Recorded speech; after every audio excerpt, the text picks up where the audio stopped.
begin officially, let me say welcome to the Sierra Club 7 Ways for Backpackers to Reduce Impact in the Backcountry. This is a discussion about Leave No Trace.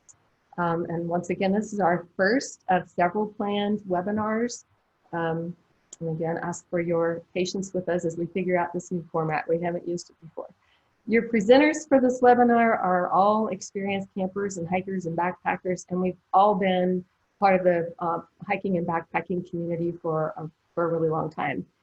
My name is Nancy Ball, and I've been backpacking and leading trips since 2005 to places close to home, as well as like all over the world. This year I launched my new business, which is planning and leading adventure trips, and my company name is Summit Trek and Travel. My trail name, by the way, is Crunch. And now, Denise, would you please introduce yourself?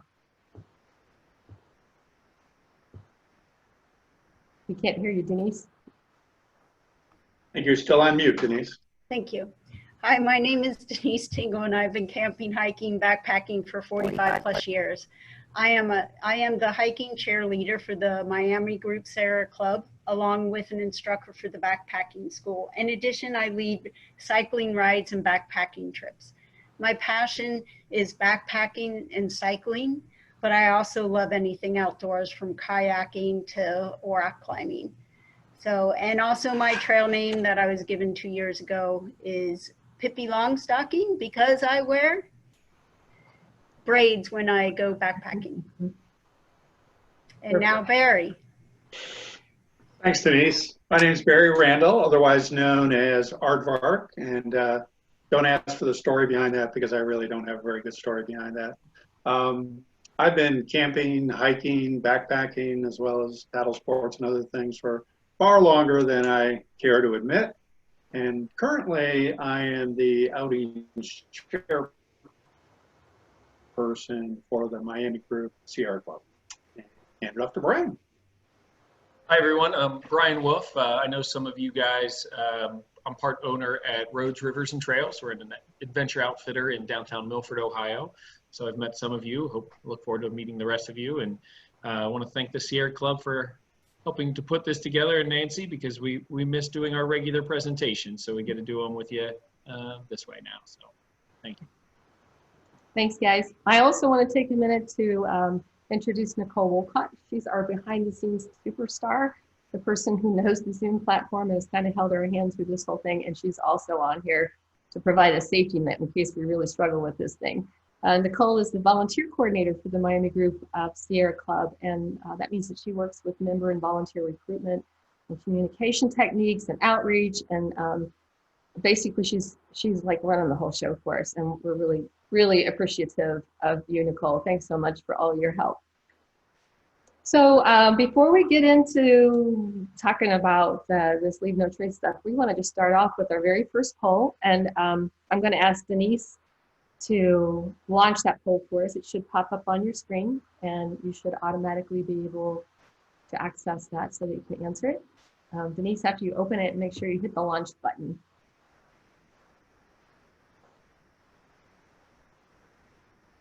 And I'm not seeing the poll. So let's see.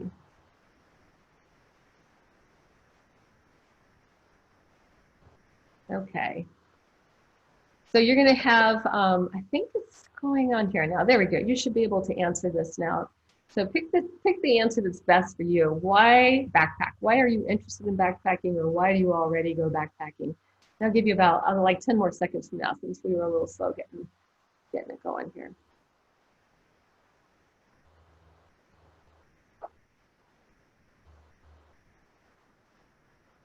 I'm seeing a variety of answers popping up. We'll give you about 4 more seconds. And, okay, Denise, would you end that? Good, cool. And go ahead and share the results so that we can all see. Awesome. So most of you selected all of the above, but some people had a couple of other answers, so that's cool. And that's really important to acknowledge that we all have different reasons for doing that. Denise, if you would go ahead and hide the poll, we're going to move ahead here and talk about some of those reasons. If the poll still shows up on your screen, you can just click the X box to make it go away. So if you said you do that, well, not you didn't, you guys didn't, but some people say that they like to do this for the exercise, and I can relate to that one because I wasted a lot of money on gyms over the years and never used them because going to the gym just feels like a dreaded chore. But if I put a pack on my back and dirt under my feet and then get my heart rate going up over a hill, that makes me a happy camper. At least one or two of you did say that you like to do this for the opportunity to see wildlife. And I can tell you that for many of us, seeing wildlife on the trail is breathtaking. And it could be something like this moose you see here, or a bear, or an elk. But it's also really cool to me to see just about anything on the trail, whether it's a hummingbird or a mink coming up from the creek or a beaver. Pretty much anything is really exciting to me to see out in wildlife, except maybe white-tailed deer. I don't get breathless over white-tailed deer anymore. For some people, seeing scenery is the best part of going backpacking. This is a picture I took in the Tetons. A couple people who are on this webinar right now, by the way, were on this trip. You may see yourselves in a few of these pictures as we go through. The point here is that you only get to see things like this if you're willing to work for it. You have to get more than a half a mile from the parking lot to see the best things that the wilderness has to offer you. So that's another good reason that many people like to backpack. And companionship. So some of my very best friends are people that I've met backpacking. And for me, spending time with tree-hugging adventure lovers is a great way to spend time, and it forms bonds that last for a long time. And a couple of you, I think maybe two people, selected to lose my mind and find my soul. So for me, it would be really hard to pick just one of these options as my favorite. They're kind of neck and neck, but if I was forced to, this one might be it, because backpacking has a way of just stripping away all the extraneous nonsense of our day-to-day lives. And the only thing you have to worry about or really focus your mind on is, where am I going to sleep tonight? Do I have enough food? And where am I going to get water?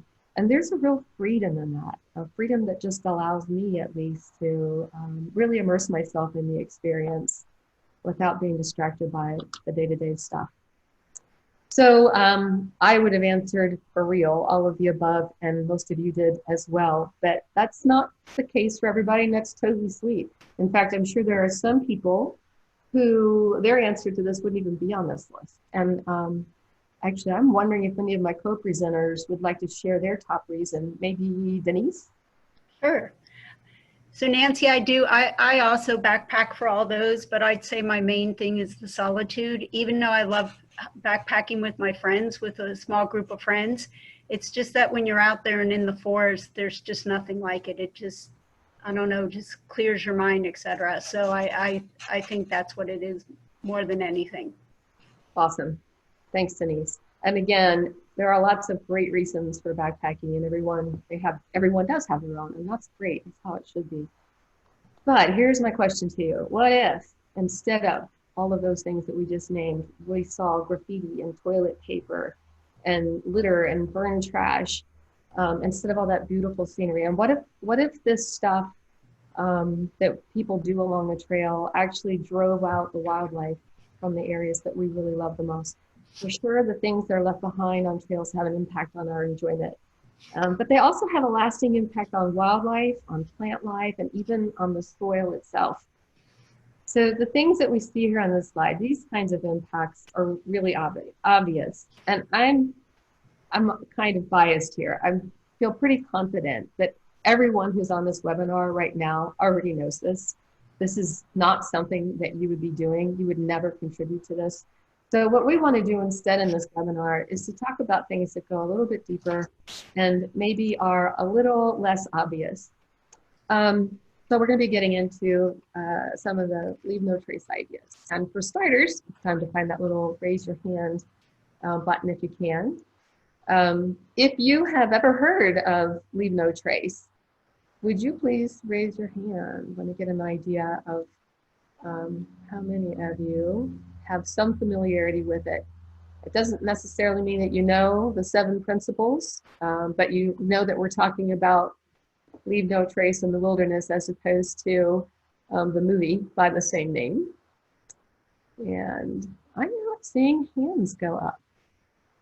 I'm not sure if that means that hands aren't working or you're raising your hand like this. So,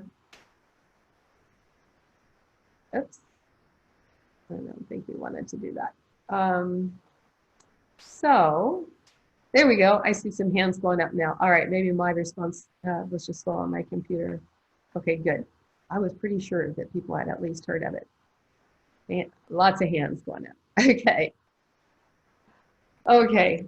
Well, let me just go ahead and move on here so we can see her in a bit. So I'm glad that some of you have heard of it at least. And if you haven't, that's okay. You're in the right place. If you've heard of it and don't know a lot, you're in the right place. I'm hopeful that even people who are very familiar with it, we're going to get something out of this that might be new to them. So first of all, leave no trace is really more of a mindset than it is a list of rules. And the idea is very simple. It's to be able to go through an area without leaving any noticeable signs that you've been there.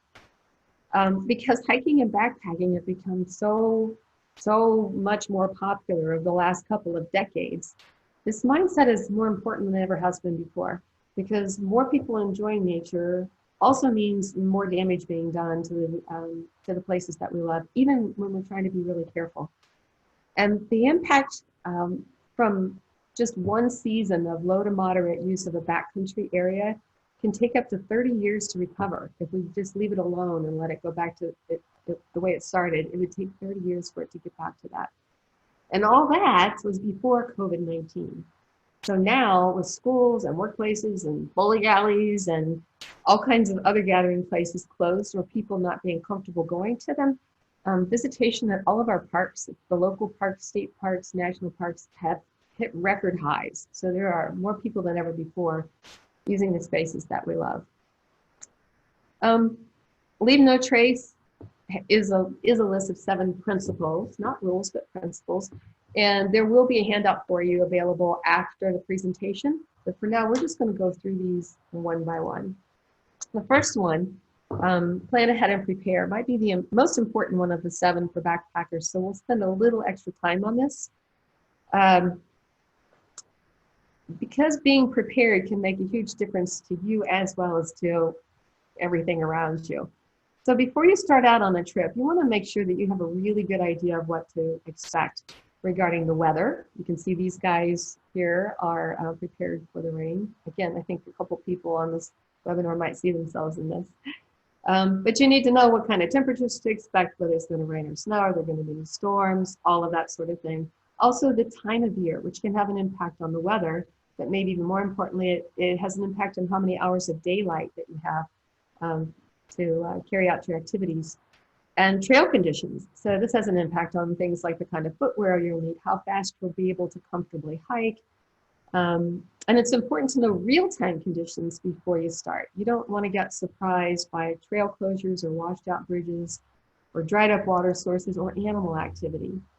Your group member skill is also an important factor. So just because you're a real beast who can hike 20 miles in a day with a full pack and 2 liters of water uphill both ways doesn't mean that you can expect everybody in your group to have the same ability. And once you have a good idea of what to expect on the trip you're planning, expect things to change. I can tell you there was a trip I was on with Barry and Denise where we got to camp, we set up and we had extra time for a short little hike, decided to do a quick 2-mile hike, and I came close to being hypothermic because right after we started that hike, the temperature dropped, it started raining, and most of my rain gear I had left back in camp. So you have to be prepared for things that can happen because things will happen. You should also always carry a 10 essentials kit. This is a sort of a minimal set of tools and emergency equipment that you should always have with you when you're hiking. And again, this is something we'll go into in more detail in a future webinar, but you'll have a handout on this as well at the end of this one. So I wonder if any of my co-presenters have any other examples of things that you need to prepare for or where things have not been prepared for. I'm kind of guessing that that Brian, they started at Roads, Rivers, and Trails, has started, I don't know why, there's just a dance on them, started collecting campfire stories. Anything you're getting in those stories yet, Brian, that would apply to this? Oh man, we're getting some pretty good stories out there. You guys, we're posting those on our Facebook, and pay attention to some of those, and share some of your stories. Those campfire stories are fun, but I think to Nancy's point, that's a lot of what we're seeing is some of the best trips come from some unpredictable moments, and how you deal with those moments. And so having your first and second plan, and being able to kind of deviate from that first plan and adapt is super important. Cool. Thanks, Brian. So now we're going to move ahead here on purpose. That might sound like a lot of good ideas for protecting yourself, but we really need to think about what does that have to do with leave no trace. So I want to give you like an actual scenario that we can walk through. So let's say you're planning a backpack trip with a group of your friends, and your first night's campsite is about 10 miles from the trailhead. So you get 10 miles to go on day one. The people who are going with you have some experience, but it's really varied, and some of them haven't backpacked in like 15 years. So you reach the trailhead at 9:30 in the morning to start your hike. And first question I have for you is, how fast do you need to be hiking given those conditions? And we've got another poll that I'm going to ask Denise to launch for us.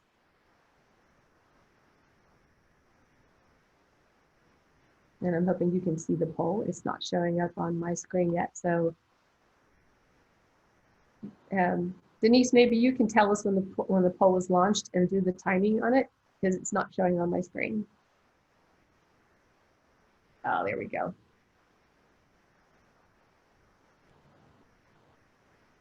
Okay, I see people logging in. Good. Give you about 5 more seconds.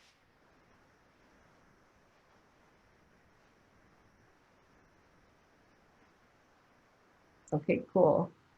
Okay, let's go ahead and end that, and we'll show you the results. Okay, cool. So this is great. We have people who answered the whole spectrum, and that's good because it's going to make our discussion pretty interesting.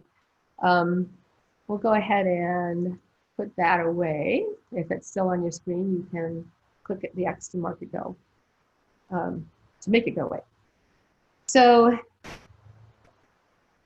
again, before I go any further with this, I just want to remind you, because this part kind of gets complicated, or it can be a little bit confusing, or it can be confusing to explain is what I should say. So use that chat box to put your questions in there, because in just a short bit, we're going to take a break and answer some of those. But in this scenario, actually anytime, you should allow yourself like at least 2 hours of daylight in camp to get set up. So in this case, you'd want to get to your campsite no later than 4:30, because the sun goes down at 6:30. And actually 3 hours is safer, especially if you're going to be with a group. It just takes a while to set up your tent, secure your food. You may have to go, down a hill to collect water. You've got to filter it. You need to get your bear hang up in a tree, or figure out how to secure your food. It just all takes a little while. And you want to get those things done as well as start your dinner before it gets dark, ideally. So in this case, that means you've got a maximum of 7 hours to get to your campsite and still have 2 hours of daylight left. But you're not really going to have 7 hours of hiking time, because you're going to lose time all day long with things like stopping for lunch, stopping to get water, stopping for bathroom breaks, stopping for rest breaks. You're going to lose at least an hour. So that means you really only have about 6 hours of actual hiking time. So realistically, you need to be about 2 miles per hour, or 30 minutes per mile, if you want to make sure you get to your site by 4:30 at the latest. That's if nothing goes wrong. So then my question to you is, how fast is your slowest hiker? And you also, I guess my question would be, do you know what your hiking speed is? So my experience has been that in a group, the average is somewhere around 2.5 miles per hour. It's only when I'm hiking with just 1 or 2 other really experienced backpackers, and maybe they've been out for days, that we get close to 3 miles per hour. And that even depends on the terrain and the weather and other factors. So the fact that you have people in your group who haven't backpacked in 15 years is a big deal, because they could be really slow. They might not be able to hike 2 miles per hour. I have been out with inexperienced groups that averaged 1 mile per hour. And if you were only going, if your slowest hiker speed is 1.5 miles, it's going to take you more than 6 hours to get there to your site, even if nothing goes wrong. So at 1 mile per hour, if you had a super slow group, you're going to get to your site about an hour after the sun sets. So let's say in this example, for the sake of argument, that your slowest hikers can do about 1.75 miles per hour, just a little less than 2. You should get there in a little less than 6 hours on the ride before 4:30. So you move on, you're moving along just fine until you get to the river and find that the bridge is out and the water is more than waist deep and running fast. And it's too deep and too fast for you to safely forge here. So now you got to stop and make a decision. And your choices are basically, you could bushwhack a ways up or downstream to try and find a safer place to cross. If it's getting late in the day, maybe you'll decide to just go ahead and stealth camp right where you are. Stealth camping just means getting off trail and camping in an undesignated area. Or you may have to abort the trip, turn around and backtrack. So let's say you decide to look for a safer place to cross. So you do bushwhack about 10 or 15 minutes upstream, and you find a place where it's running slower, a little more shallow, and safe enough to cross. Because you planned for water crossings, everybody had water shoes, so that's good. You change into water shoes, you very carefully make your way across. Remember, this is still a fast running river. Get to the other side, change back into your boots, get your pack back on, and now you got to bushwhack 10, 15 minutes back downstream to pick up the trail on this side of the river. So you just lost a minimum of an extra 45 minutes. You can probably really count on that all taking closer to an hour, especially with a group. So unless you start hiking faster, you're not going to have 2 hours of daylight left now to set up and camp. Maybe you'll get there around 5:15, 5:30 at this point, giving you a little over an hour to set up. But you have people who are getting tired and starting to slow down a little bit, and you got a hill to climb. So you decide to keep moving on. You climb up out of the river valley to a ridge where the trail continues on. And as you reach the ridge, the barometer bottoms out, the temperature drops, and you're getting soaking wet. Now you're wet, you're cold. And if you don't have quick access to rain gear, you'd have a bigger problem, including the possibility of hypothermia. But let's assume you do all have rain gear and an easy to get to spot, so you quickly put it on, well done. But you just lost more time. So it takes a while for a group to do anything that requires taking off their packs or putting them back on. I don't think any group I've been with has done that in less than about 15 minutes. So you just lost some more time. Now I think you're about down to maybe 4.5 hours best total hiking time to get to your site. So you're still going to be 2 miles short of camp by 4:30. But at least you don't have to worry about finding a bear hang, because you've been to this site before about 10 years ago, and they had bear poles with pulleys, which is good because a bear hang can take half an hour to an hour all by itself, even longer if it's starting to get dark. So you move on and you get to camp and you find that they no longer have bear poles. So, okay, realistically, you're never going to experience, well, I shouldn't say never. You're probably never going to experience all of these problems in the same day, but any one of them could lead to disaster if you weren't prepared for it. And by the same token, any of them could be managed pretty safely if you had good planning in place. We're going to talk more about trip planning in a couple of weeks, but for now, let's talk about the damage to the environment that these problems have the potential to cause. So, bushwhacking. If you chose to bushwhack at the river instead of turning back, you would be causing damage to whatever surface or vegetation you're walking on, unless it's a durable surface. If you chose to stealth camp instead because you were afraid you wouldn't get there, same thing. You're going to be trampling the places where you put your tents, where you try to get down to get water, where you put your food. If you decide to go ahead and hike to camp that you had planned on and it's getting dark, by the time you get there, you're still going to be trampling things because you're going to have a hard time seeing where previous tents were and finding a bear hang and all those things. So with all of this, you're going to be disturbing vegetation at the very least. If you get there and it's getting dark or already dark, it could be just about impossible to find a good place to store your food so that it's out of the reach of animals, which can lead to wildlife interaction. And anytime that our stuff comes into contact with wildlife, we run the risk of disturbing them and changing their natural behaviors. This is never good for the animal. It causes them stress. If they get a hold of our food, which is even worse, our food isn't good for them. And not only that, but once they learn that it's easy to get and tasty, then they're going to be looking for it after that. And that can all lead to negative animal-human interactions, not only just now for your trip, but for anybody else later. Bushwhacking can lead to getting lost, and exposure to bad weather can lead to illnesses like hypothermia or dehydration. And either one of those, getting lost or getting sick, increases your risk of suffering an injury. And if you have to be rescued because of an injury, a rescue team uses an incredible amount of resources, and they really can't travel lightly. So the point of all this is when you backpack in the backcountry, things happen that you really can't control. But with knowledge and adequate planning and proper gear, you can almost always prevent things from going this far wrong. So again, we're going to be going into trip planning in greater detail in future webinars. But for now, I'm going to guess that we probably have some questions. And if you still have questions that you want to type in the chat box right now, you can do that. But I'm going to turn this over to Barry and let him tell us what some of the questions are that we have going on in the chat box right now. What do we have, Barry? We're still waiting on questions, so if you have any, just type them in the chat. While we're waiting, some of the points you made, Nancy, I can certainly remember trips that I've been leading where we got out of camp late. We were planning on just doing a day hike, large group, much slower than we had anticipated.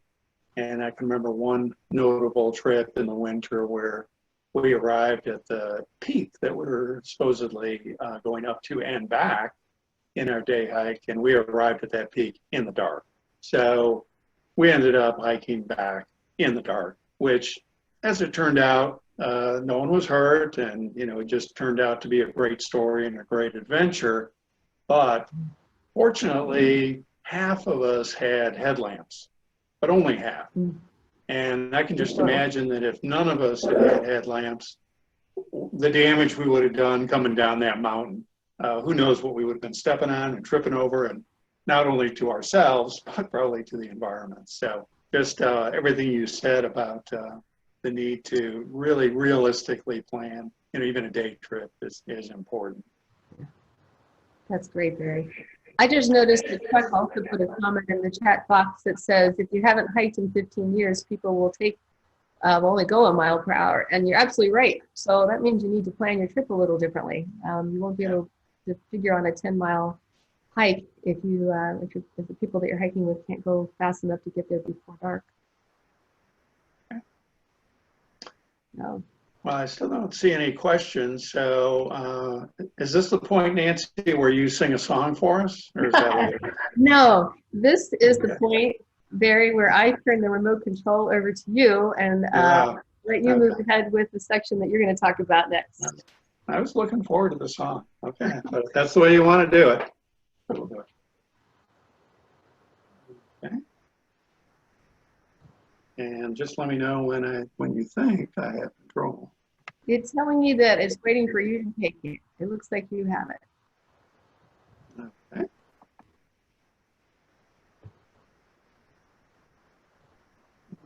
I don't appear to, though. Yeah, you're moving it. If you click right now, I think you'll see the little, whoops.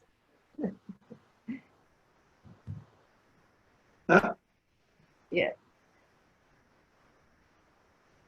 These are. There we go. Maybe I can do the first one for you. All right, now we're going. All right.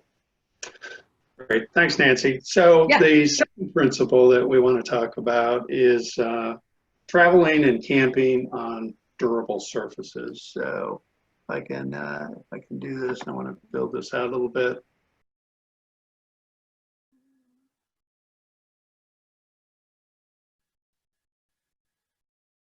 Doesn't seem to be. So the Nancy, if you could just go ahead and build that out.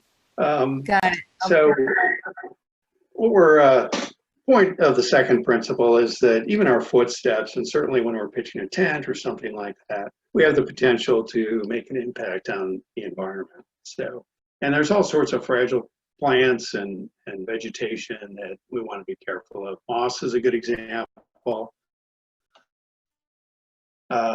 Moss is very fragile, and it's breaks down rocks, creates soil, holds moisture. So it's an important resource to the environment that's easily damaged. Wildflowers are another good example. You know, we think of them as beautiful, but they're also food, right? They're food for birds and animals and bees and insects, and easily damaged. Lichen, just like moss, it's out there serving an important purpose in the environment by breaking down rocks and soil and with retaining moisture. Wet soil, another thing that we want to avoid. You know, we've all slipped and slid through muddy surfaces and it just creates ruts. All of that creates an opportunity for erosion. Steep slopes, same thing. We've all had experience of maybe sliding down with our boots on a steep slope and gouging some of the vegetation out. And that's just going to result in more erosion. Ferns are, again, another delicate plant. They tend to be the only plant that grow in shady areas. So if you damage them, you're really damaging pretty much the only resource there. And this last one's kind of interesting, this biological soil crust. I'd be interested in a show of hands of how many people have ever heard of a biological soil crust. Raise your hand. I did remember that I remember seeing a movie once. I don't remember the name of the movie, where one of the principals in it almost stepped on some of this and made the remark of endangered dirt. Never heard of endangered dirt. And I thought that was an apt description, but I'm going to actually ask Nancy if you can jump in here and explain to us what biological soil crust is. Few people have heard of it. Sure. So I kind of know what it is, but I looked up the definition to be sure I have it right. And this is from the U.S. Forest Service. So biological soil crusts are found in every desert in the world, including the driest desert on Earth, the Atacama in Chile, where the rainfall can be less than 1 millimeter per year.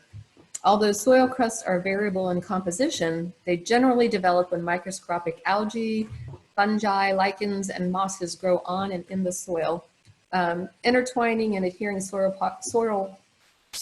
particles to form a matrix that helps to stabilize the soil. So they're a really very, very fragile and very crucial phenomena. They reduce soil erosion from wind and from water, and they also provide a good environment for germinating little fragile new plants and giving them a chance to grow.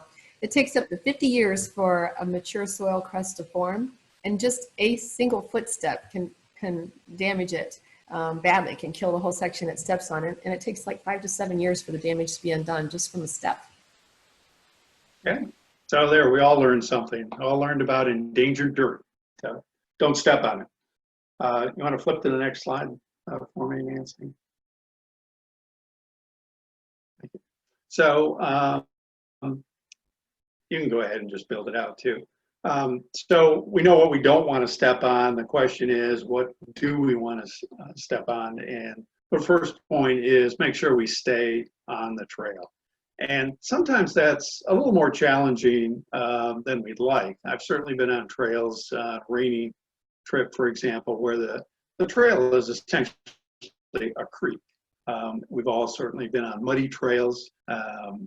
If you've ever shared a trail with equestrian horses, you know that they kind of build a trench in the trail, and sometimes you're actually hiking, almost feels like above your head where the ground surface is. You're so deep in that trench. So it's often tempting to get out of that trail and walk on something else, but try and resist that temptation. Stay on the trail. Try and anticipate that it's going to be muddy and wet and plan accordingly. Hiking in single file, hike in the width that the trail supports. So, if you can walk 2 abreast because the trail's that wide, that's fine, but you know, try not to spread out too far because you will just end up walking out on the verges of that trail and destroying some plant life. Avoid shortcutting switchbacks. That any of us who've been out there in a switchback, we've all seen this, probably been tempted to do this. You know, we don't want to take the time to make that sharp turn at the end. It's really tempting to just kind of step down and slide directly down the hill, but that switchback exists to prevent erosion, really. And when we start wearing a trail directly down the hill, that's going to start a clear path for erosion. If you're traveling off trails, the rules change a little bit because what we're trying to do in that case is not create a new trail.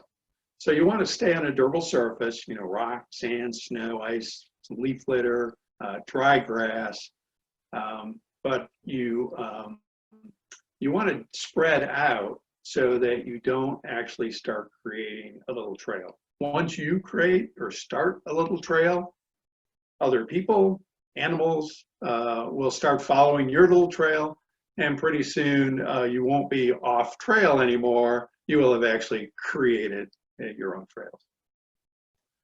Okay, keep going.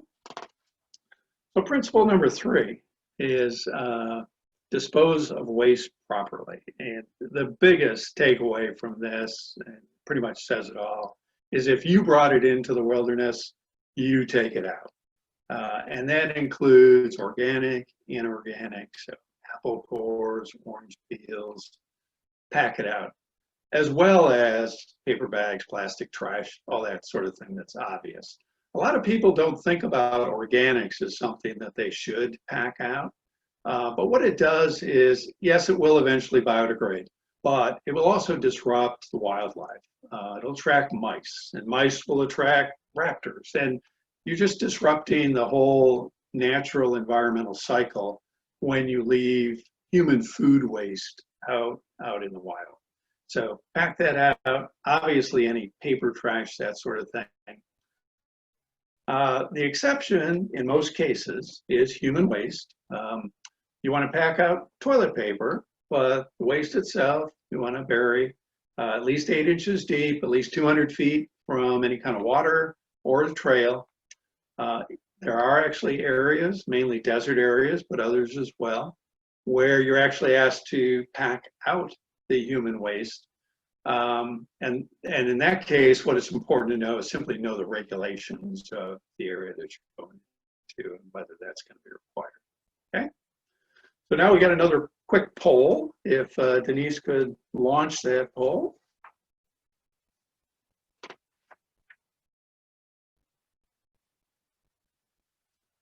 There we go. So the question is, how long does it take a banana peel and an orange peel to decompose? Just take your best guess here.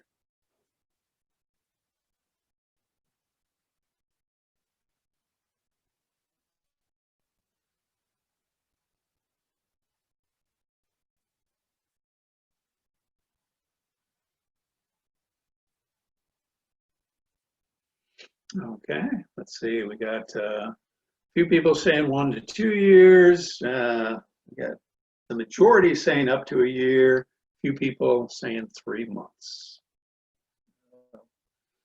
You can close that out. And Nancy, if you'll flip us to the next slide.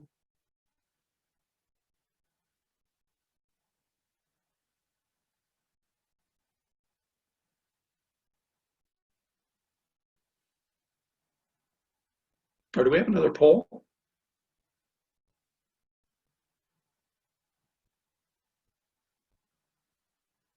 Oh, okay. Sorry about that. So we got a second. Yeah, yep, sorry. So we got a second poll. So take a shot at this one. Which of these takes longest to decompose? Disposable diaper, fishing line, tin can, aluminum can. Really distressing to think of it. Sorry? Let's jump in for a second. Make note of your answers because the next few slides will give you a chance to sort of test yourself, see how you did. Yeah, we will answer these questions. Okay, so what do we got here? We got the majority going for line. We got a few disposable diapers, some tin cans in second place, and then aluminum cans. Okay. All righty. Great. Now, if we could flip to the next slide.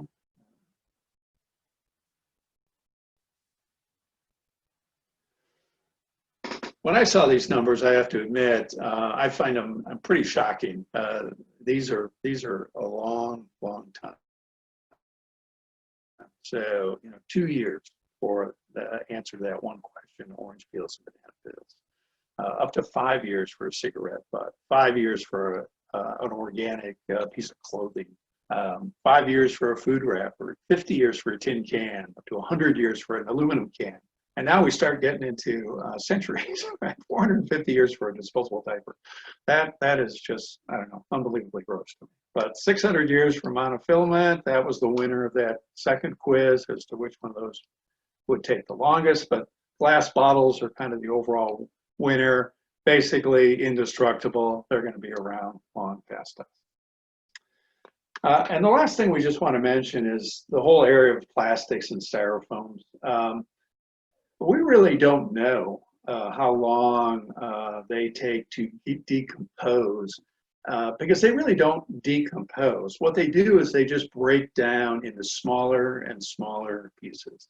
That goes into the soil, that goes into the watershed, it goes into the rivers and streams, that ends up in the ocean. And this to me is really scary. I mean, it's certainly unfortunate, that last bullet, that, a lot of marine animals die every year by eating something plastic or getting tangled up in plastic. I mean, that's a tragedy in itself. But these billions and trillions of tiny little pieces of plastic are all out there, and they're all entering our food stream. So they're out there in the fish that we eat. So it's not just that we're harming animals directly, we are harming ourselves by allowing this stuff into our environment. So just all the more reason to take care. If you bring it in, take it out. Flip to the next slide there, Nancy. And this last one is pack it out, but do one better if you possibly can. If you ran into trash that someone else's left out there, then bring along a trash bag, carry some of it out. These are actually 3 AT through hikers. I'm not sure where Nancy got this picture. These are incredibly scruffy looking guys. I've seen some scruffy looking AT hikers. I've been a scruffy looking AT hiker, but these guys are really, there's a phrase that they use on the trail called hiker trash that kind of celebrates the fact that everybody's a little grimy and bearded and everything. But these guys are hiker trash, taking out the trash. That's good. Okay, I guess we're moving into some questions. Brian, do we have anything? Guys, this is your opportunity here. Ask us anything. I got nothing on the board so far, but happy to take some questions. Ryan, I will say that if we don't have any until the very end, that's totally fine. We're running behind by probably 10 minutes or so. Okay. So I'll apologize in advance to those of you if you have to log off before we finish. We certainly understand, but we're going to do our best to get through all 7 of these before you have to go.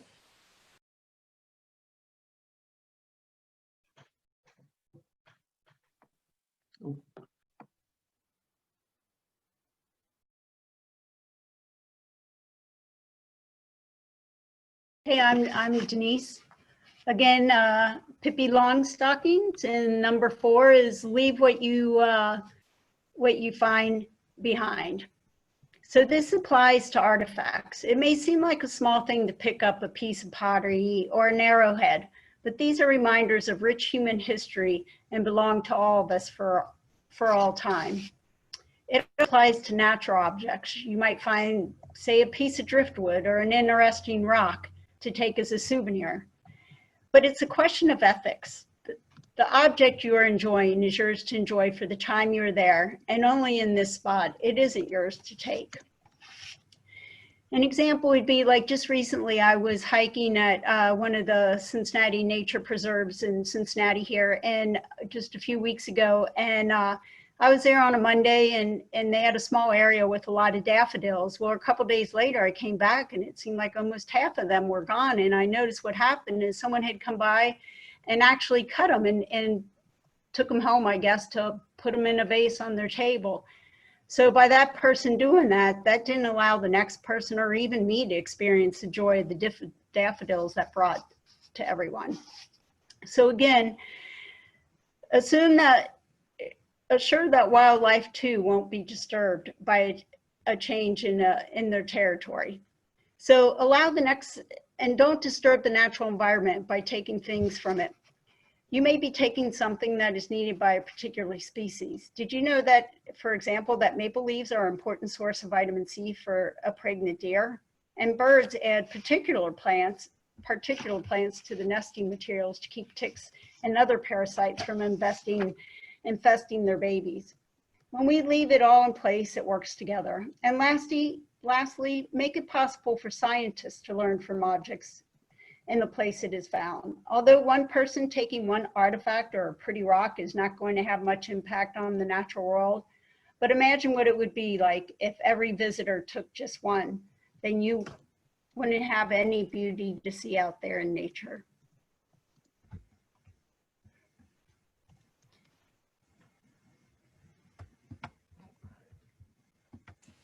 Thanks, Denise. So Brian, you ready to take over with the next slide here? Going to start with another poll. Yeah, absolutely. So again, everybody, I'm Brian. We're going to hit number 5, minimize campfire impact. Denise just launched our next poll, and then we'll cover some of those answers as we go. So go ahead and take a few seconds, and multiple choice, so you could pick any of these that are true. So hit multiple of these if you'd like.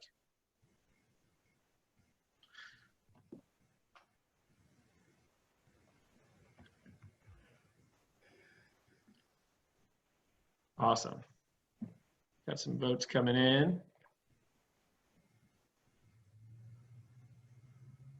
So we'll go ahead and I'll start talking about it just since we're short on time. But you know, the main point here is that we're not recommending not to have fires, but just having them responsibly. So we're going to go over some of those points in this conversation. So it looks like we have a lot of answers. Your fire should be cold to the touch. That's very good. And a lot of you should only collect dead, downed wood for your fire. Awesome, guys. Let's go over some of that. So there's obviously something really special about a fire. We all want to join around it. A lot of our friendships and camaraderie comes from being around that fire.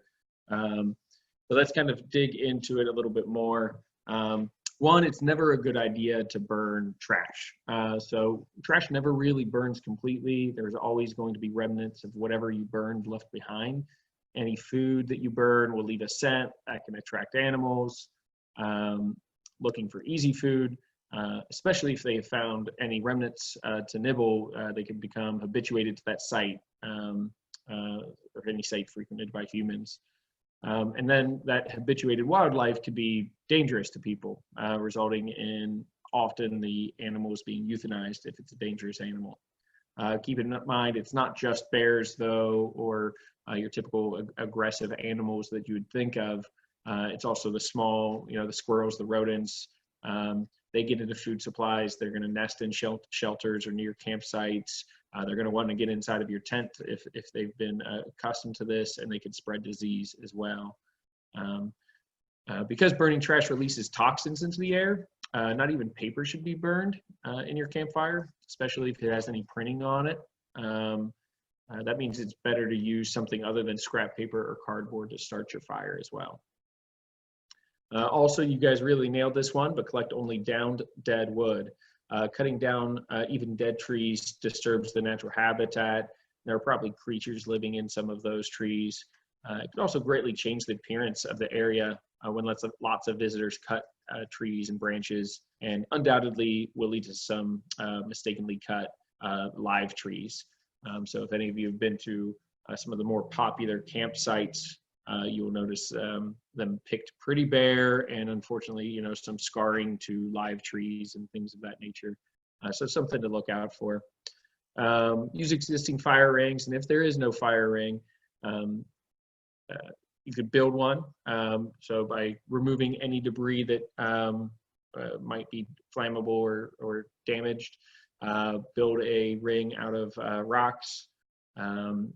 And then at the end, you want to return everything best you can to where it was. And of course, disperse the ashes, wait till the fire's cold to the touch and disperse the ashes. Again, this is where the name leave no trace really rings true, is that you shouldn't really have, if you're creating a fire in a spot that doesn't already have a fire ring, you shouldn't have any visible sight of that really when it's all done. And this is outside of the backcountry, but I hope we all know also to not bring your own firewood if this is a car camping scenario. You don't want to bring foreign wood into a new place either. Okay, cooking over a stove is the next thing. Cooking over a stove is always going to have less impact on the environment and is far more reliable than a campfire. So it's going to be a better choice all around. I'm going to say the same for warmth. Getting in a sleeping bag is always going to be more efficient than relying on your fire as well. Yes, your fire should be out cold to the touch before leaving your campsite. Smoldering embers can be fanned to a flame, rather, with a little wind. So creating an untended fire that will be seeking fuel to burn. Be sure to leave enough time to put your fire out completely. Is campfire always a good idea? While we all love having a campfire and the cozy warmth and the atmosphere, it does have an impact. And it's really hard to not create some sort of impact every time that we do that. So you just really want to gauge that. Sometimes it's not a good idea at all in dry conditions, or if the wind is up. It could also be risky. So it's super important to check with the rangers, park rangers, or staff before having a fire, and make sure that that is something that you could do. 85% of all wildfires are started by humans. So really need to consider the conditions and make sure that they're not prohibited in the area that you're in.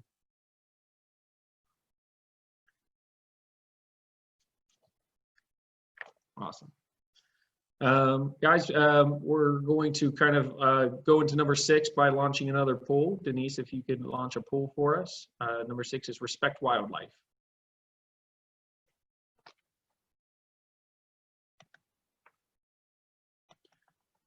Again, this is a choose all that are true.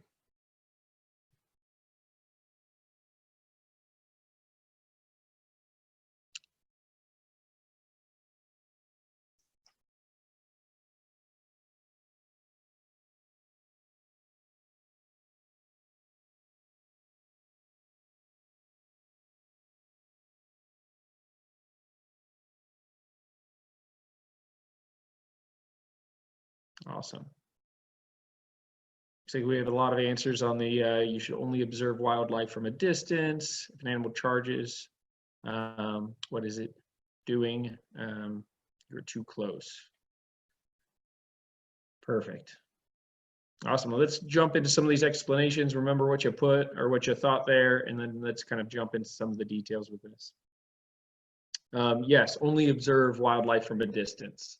As far as how close is too close, well, for starters, if you could do a selfie with an animal, then you're definitely too close. It's been stunning to learn the numbers of people who have been seriously injured or even killed by bison at Yellowstone is one of the worst examples. We'll try to take photos. Those attacks happen because the animal feels threatened by the proximity of the people. Wild animals are naturally afraid of people, and that's really how we want them to stay. By crowding them, we trigger their instincts to defend their territory, their young or themselves. If animal starts to act different when you're in the area, you're too close. So no, don't always make sudden noises or movements to get their attention. Be also aware that animals with young are stressed by human presence. Respecting wildlife means not letting the animal feel anxious or nervous about your presence. Also, we have the slide up here of Nancy showing us how to do this. A handy rule of thumb that literally uses your thumb as a gauge. So by extending your arm out in front of you and kind of squinting one eye with your thumb out, if the thumb doesn't fully cover the animal, blocking its view, then perhaps you are too close. So if you can't block the view with your thumb. So nice little rule that she picked up. It's also dangerous to allow animals to get into any of your human food. It doesn't provide the nutrition any wild animals need, and it changes their behavior, causing them to see humans as a source of food rather than possible predator to fear. Once an animal figures out that humans are an easy source of food, it can lend to animal-human contact. It results in sickness to injury to people, as well as bad outcomes for the animals. And sadly, almost always ends up badly for the animal. Very little good can come out of that. And that brings us to another poll number 7. Thank you, Denise. It's the most dangerous animal in the Grand Canyon. This is a fun one.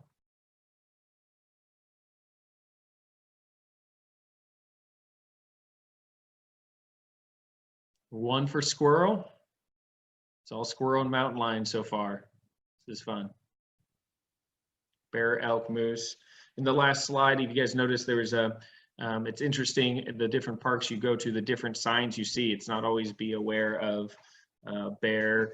Often it's moose or elk or all kinds of things that can be irritated in the area. All right, we got some good answers in there. It's pretty spread out. I like it. I like it. All right. I think everyone had a chance to jump in there. So believe it or not, it's the rock squirrel. These cute little guys have become so accustomed to being fed and given water by tourists that they have lost all fear of people. Not only that, but they know that person equals food. Over the years, they've become really aggressive. We've put a link to the Grand Canyon website where you can learn more about this opportunist animal. They've generated more emergency room visits by Grand Canyon visitors than any other animal. And that sounds totally crazy, but is the truth. It looks so harmless, right? They go after your food aggressively, have bitten people trying to take selfies with them, and they carry all kinds of diseases, including the plague, if that doesn't sound bad enough. It's dangerous to allow animals to get any of your human food. It doesn't provide the nutrition any wild animal needs, and it changes their behavior, causing them to see humans as food source rather than a predator. So once they figure it out, there's very little going back for them, and again, it's going to end up poorly for the animal.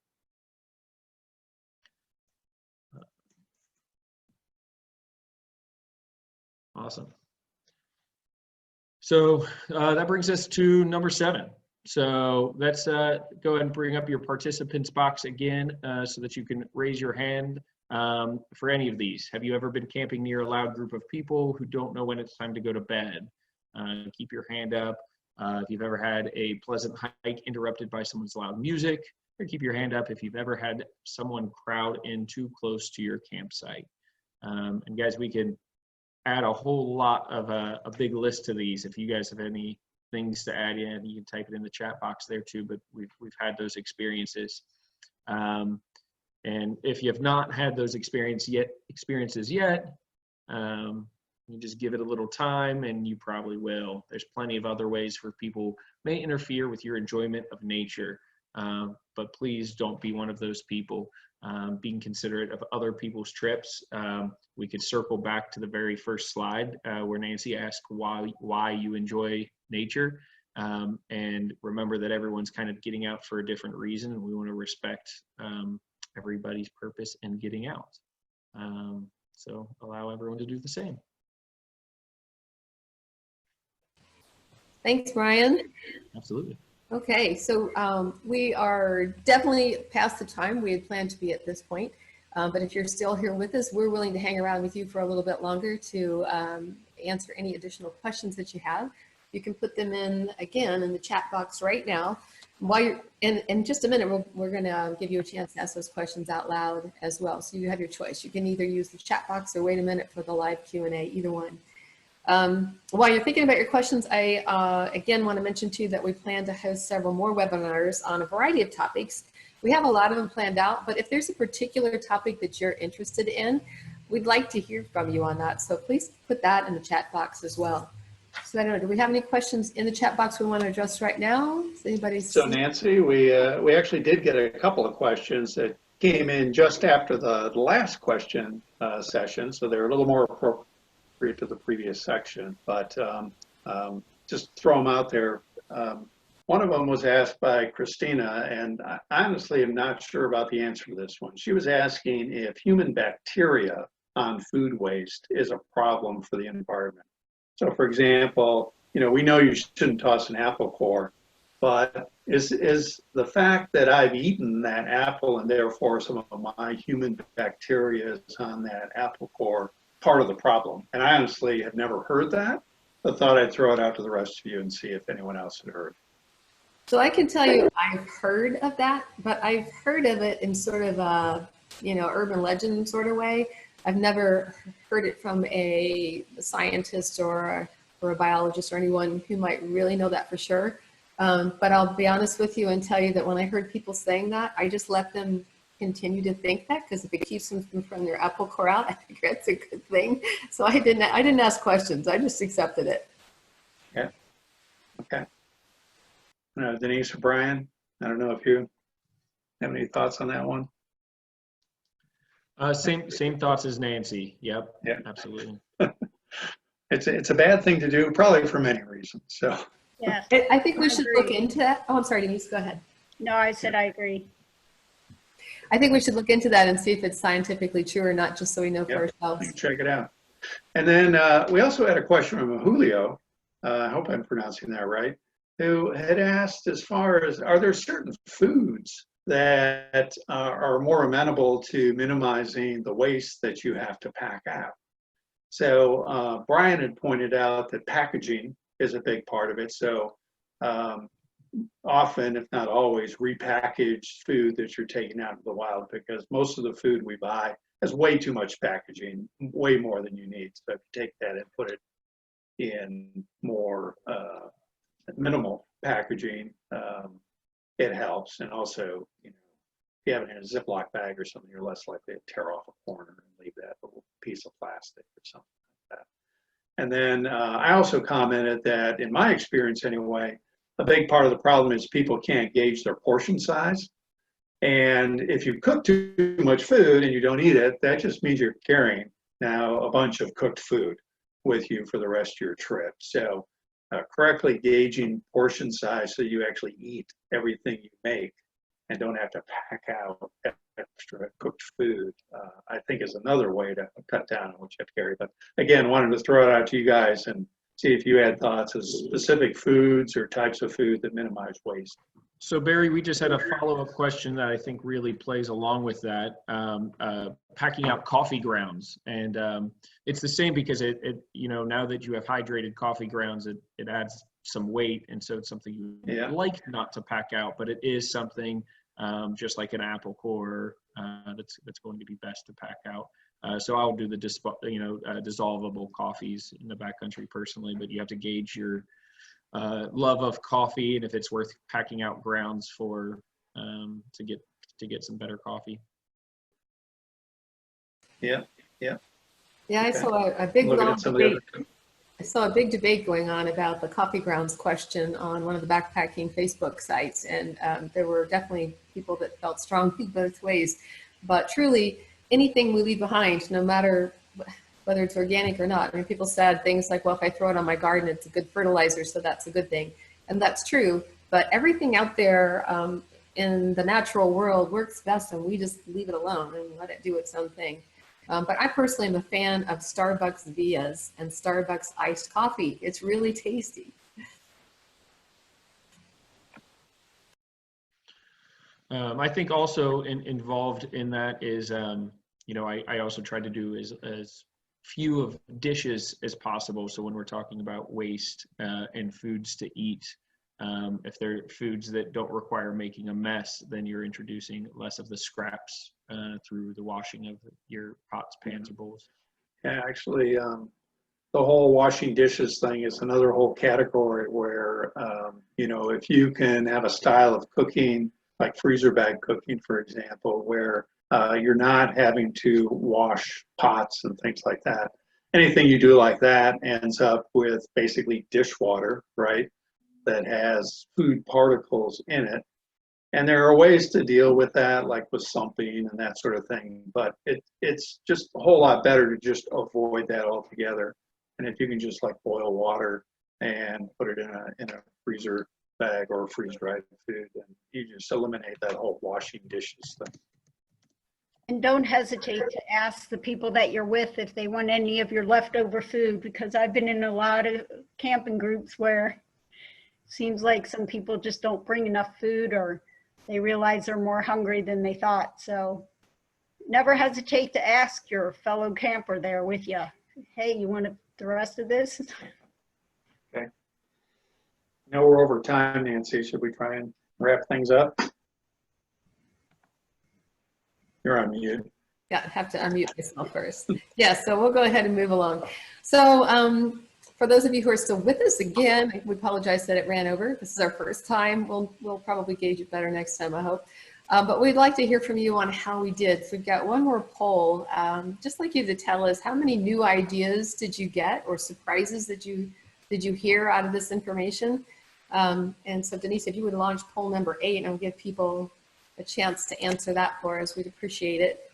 There's 2 questions in poll number 8, if you would, if you'd be so kind just to answer those. And while you're thinking about this last poll and completing it, I'll mention one more time, there'll be a PDF copy. There'll be a link. I think probably Nicole is putting the link right now in the chat box so that you have a place to access the PDF copy of the presentation, along with the list of 7 leave no trace principles. And what was the other thing? Oh, 10 essentials.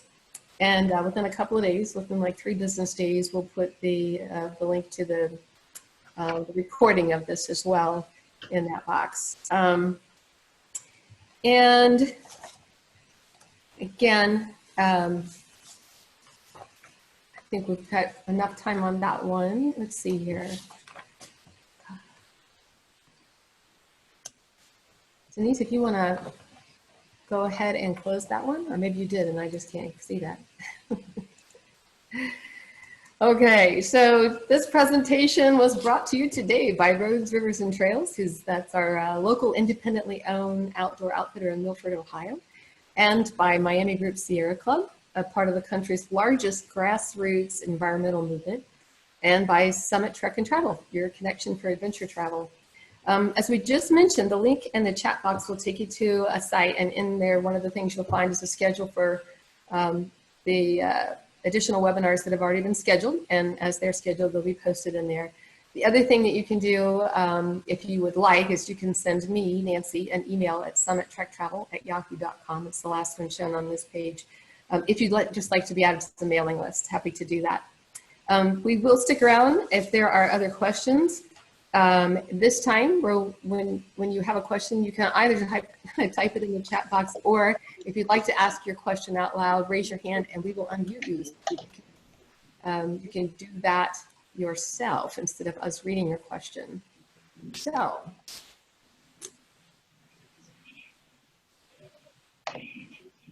and I'm trying to look and see if we have some hands up. Let's see,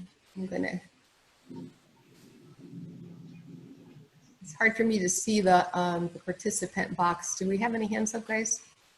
No. None yet. Nope. Any questions, guys? We might get them next week. Right. Are there any questions in the chat box we haven't addressed yet? We just got one from Dale. When's the next backcountry trip? Boy, I wish I knew the answer to that one. Yeah. Yeah. So I'm spending time looking into options, and so that when it seems safe enough to go with the group again, that we'll be able to be ready to launch that and do it. But in the meantime, trying to play it safe and just do things with just my husband and I. And I know you guys are all trying to do the same thing to keep from doing things in big groups.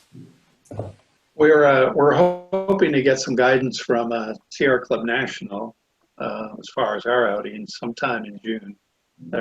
We're officially shut down at least until mid-June, and then hopefully we'll get some guidance as to what, if anything, we can start organizing after that. So, but it could be a while, realistically. I mean, it's depending on the activity, it's a challenging social distancing problem.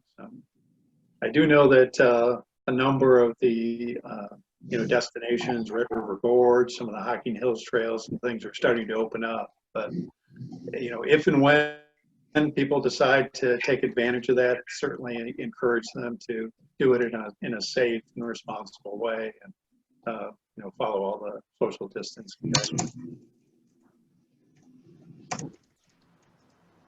Any other questions?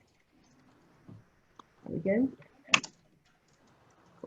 Well, it was a pleasure having this time with you guys. Next week, 7:30, same time, same place, we'll have our second webinar, and Barry is going to be taking the lead on that one, and it is titled The Kitchen Sink or Just Your Toothbrush, and it's a session on gear basics. So the registration link for that is already live. We'll also be posting it within the next day or so on Meetup and on various websites and Facebook pages, so you should be able to find that. Or again, you can reach out to any of us. You can find our contact information when you download the PDF of this presentation. It's on the slide previous to this one. And I guess that's it. So again, it's been a pleasure. Thank you so much for your patience with us as we learn this new platform. And I don't know, it's fun for me. I hope you guys enjoyed it.